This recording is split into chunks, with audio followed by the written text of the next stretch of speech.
गोर लगै छी। हम चमचम मैथिली गीत में अहाँ समस्त मिथिलावासी के स्वागत करै छी। छठ पूजा के बहुत बहुत शुभकामना अछि सब गोरा के। आइ एगो हम छठ के गीत लऽ के एलहुँ हँ। अहाँ सब ई गीत हमर जरूर सुनब, देखब और हमर चैनल के सब्सक्राइब, हमर वीडियो के लाइक जरूर कऽ देबै। आओ हे छठी मैया।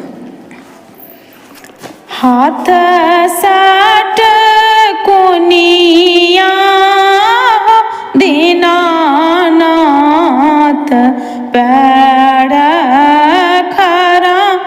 आम हाथ साट कोनिया दीनानाथ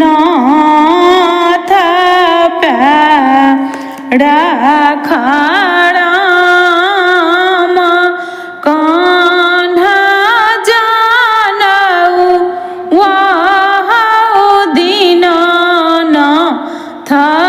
चाली भेल मंदिर गोबर आना गेली यही हाउ दीनाना था गैया के बथाना गैया के चरबा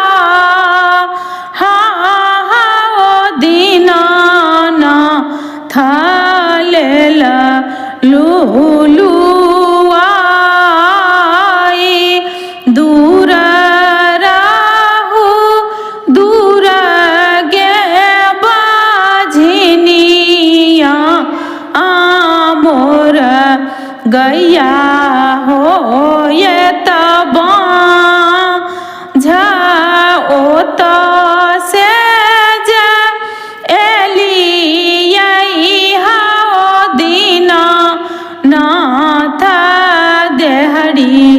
बैसाला झमाए कोने आबा गुनिए हाओ दीना नाथ बजनिया पड़ल नाम सुपा आना गेली यही हाओ दीना था डोमा के आंगन डोमा के बेटा बाहो दीनाना था लेला लुलुआई दूर रहू दूर गे आमोर पुतहु हो ये तबाझ ओ तो से एली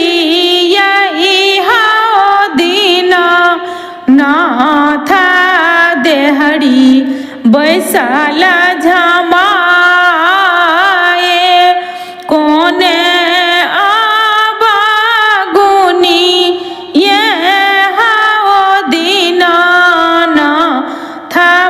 झिनिया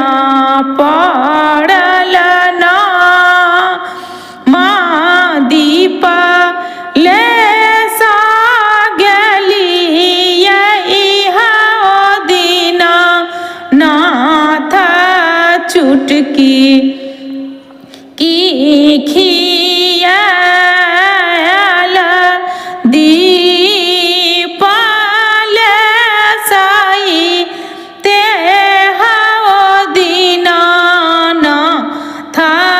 चुटकी खियाल धूप ले साई ते हाओ दीनाना था तार हाथ खिया लातइयो नहीं छूटल हाउ दीना